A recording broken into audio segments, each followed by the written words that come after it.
maybe you have the 15 years stable government. 100%. We'll have 15 years. We may have even longer. Okay, hi. But it could be the 20 years. Maybe. Okay.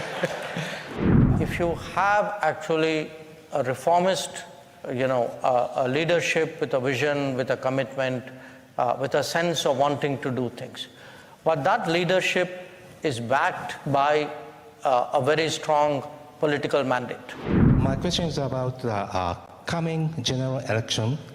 The result of the election will affect the Indian diplomacy, as it is likely you will have the long-term government, maybe 15 years long-term government can pursue the stable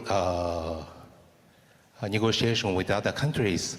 So could you answer this question? Sorry, I didn't fully understand that. Your point was that we have a stable government? So you will have the, maybe you will have the 15 years stable government. 100%. We'll have 15 years. We may have even longer. Okay, hi. But it could be the 20 years. Maybe. Okay. So could you answer the question, please? It's, again, I want to first begin by saying every country, every society is different. So what can apply to India need not always be the same for other countries. But our own experience was that the lack of stability in politics, which really meant, to have majorities in parliament, to take decisions, to take bold steps, it makes a very, very big difference. When I look, and I've been in government, frankly, a very long time. I've seen many, many governments. I've seen majority governments. I've seen minority governments. I've seen coalition governments. I've seen single-party governments. You can see today that if you have actually a reformist, a leadership with a vision, with a commitment, with a sense of wanting to do things, but that leadership is backed by a very strong political mandate. And a strong political mandate, ideally in democracies, means having a majority in parliament. That is really what is the combination you need, because you can have a majority but you don't have a vision, or you have a vision but you don't have the political support. So you need both. Now, what has happened in our case is certainly for the last 10 years we've had both, and we hope to continue that.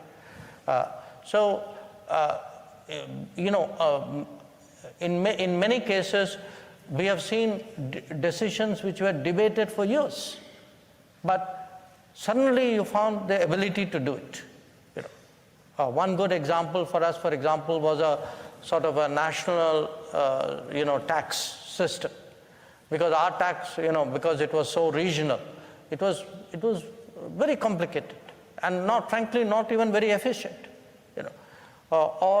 I would say, we had some very long-standing issues regarding integration of one of our states.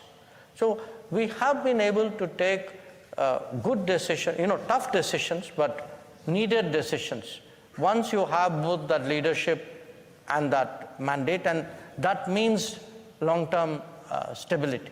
And I would even say, as someone who has a little bit of insight into the business world today very much values political stability, because for them, political stability means policy stability. Anybody who's coming, somebody who's taking a big bet on India, they want to know, okay, what will India be for the next 10 years? Now, if their sense is, I don't even know what it will be like a year from now or 6 months from now, the investor, could be a domestic investor, could be a foreign investor, they will hesitate.